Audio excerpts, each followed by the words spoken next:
এতদিন জানতাম ফিফার ওপর খবরদারি চলে না, কিন্তু যুক্তরাষ্ট্রের প্রেসিডেন্ট ডোনাল্ড ট্রাম্প এবার সেই রীতিকে বুড়ো আঙুল দেখিয়ে বাধ্য করলেন ফিফার নিয়ম ভাঙতে। ফিফা ওয়ার্ল্ড কাপে নকআউট পর্বে বসনিয়া হার্জেগোভিনার বিপক্ষে বাজে ফাউল করে লাল কার্ড দেখেন আমেরিকান ফুটবলার ফোলারিন বালেগুন।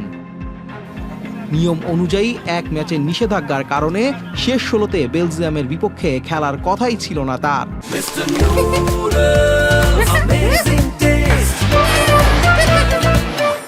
কিন্তু সেই নিষেধাজ্ঞা উঠিয়ে বিতর্কের জন্ম দিয়েছে খোদ ফিফা।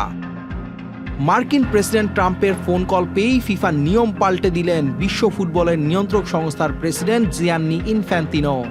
ক্রিকেটে এমন দাদাগিরি আইসিসিতে দেখিয়েছিল ভারত, এবার বিশ্ব ফুটবলের টুর্নামেন্টে সেই পথে হাঁটল ট্রাম্প ও হোয়াইট হাউস। সগৌরবে সেটা সামাজিক যোগাযোগ মাধ্যমে প্রকাশ করে ক্ষমতার দাপটও দেখালেন ট্রাম্প।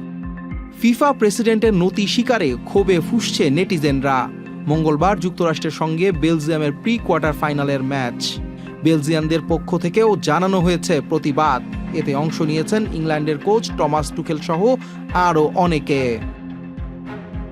ফিফার এমন বিতর্কিত ও নেক্কারজনক ঘটনায় কলুষিত হল দ্য গ্রেটেস্ট শো অন আর্থের 2026 বিশ্বকাপ।